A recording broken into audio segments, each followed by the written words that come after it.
Tonight on Cronkite News, we take a look at Phoenix's latest approach to utilizing converted shipping containers as shelter for people experiencing homelessness.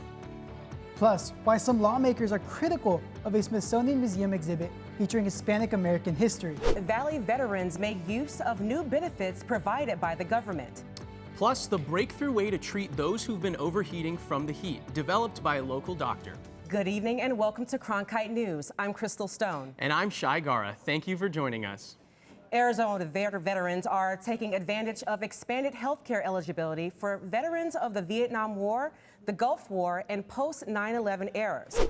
The city of Phoenix teamed up with volunteer organization St. Vincent de Paul and metal fabrication company Steel and Spark to build a homeless shelter out of shipping containers.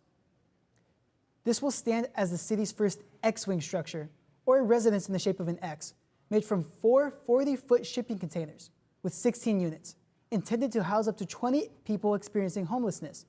Those without homes spend much of their time outside, and with brutally hot summers being particularly hard on them, these repurposed shipping containers turned into shelters will be one option for relief. The shelter will have no lease or time limit for how long each resident is allowed to stay. The volunteer organization has an ongoing list and plans to move residents in one by one and rotate them as they move out. Welcome back. It's time for Sports Now, where we bring you two big stories: the passing of an icon and the growing popularity of adaptive sports. The local boxing community is mourning the loss of a beloved coach with deep roots in the Valley. Cronkite News reporter Crystal Stone has more on how the legacy he left impacts lives beyond the ring. Some of the best boxers in the world have come through this gym, from Mike Tyson to Tyson Fury. All were touched by Alex Milligan, who for the better part of 2 decades built a reputation not only as a legendary trainer, but also a generous spirit. Adaptive sports have come a long way since the first Paralympic Games in 1960. Wheelchair technology, televised events, and even giant corporations have played a major role in its growth. John Kuzi joins us now with more on the world of adaptive sports. It was Disability Pride Month in July, and with the month coming to a close, it's important that we look at how far adaptive sports have come and how beneficial they are to the disabled community. Switching gears to news, a mass shooting in Maine has Arizonans speaking out. Jesse Broaders joins us to tell us about that story and the latest on Colorado river levels. Thanks, Paul and Janae. Coming up next, I'll have the latest on those two stories. Plus, we'll take a closer look at the damage Hurricane Otis left behind and the impact it's left on the people of Mexico. And back here in the Valley, temperatures are finally cooling down. We take a look at how cool it will get in the upcoming week.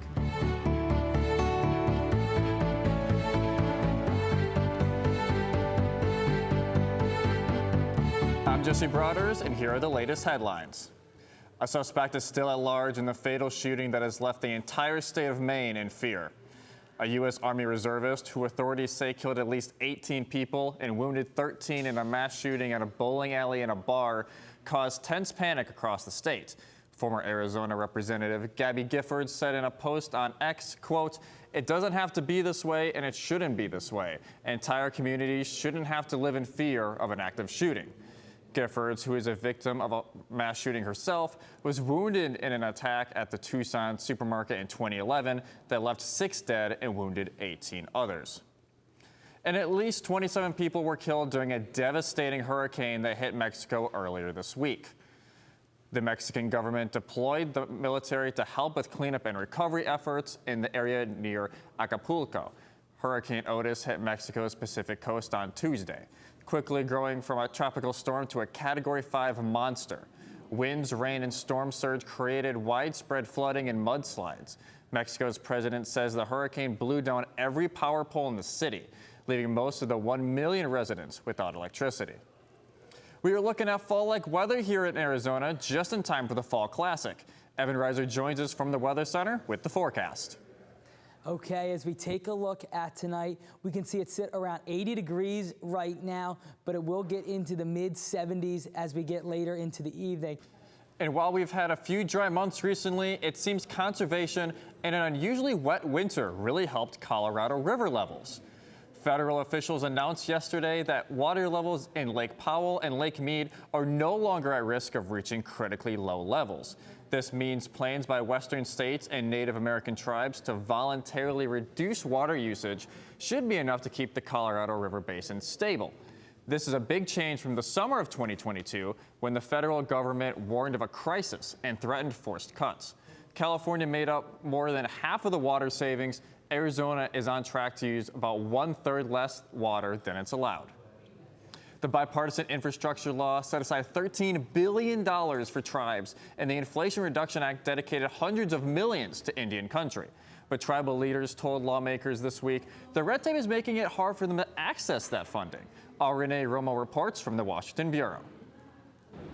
Hopi Chairman Timothy New Van Wama told a Senate committee that for smaller tribes like his, the promise of federal funding is just that, a promise, because bureaucratic and financial hurdles make it nearly impossible to get that funding. There's a lot of impacted tribes just like us that don't have that financial capability or stability to make these kind of cost matches to take advantage of such a great opportunity that's on the table here for us, and it bothers us.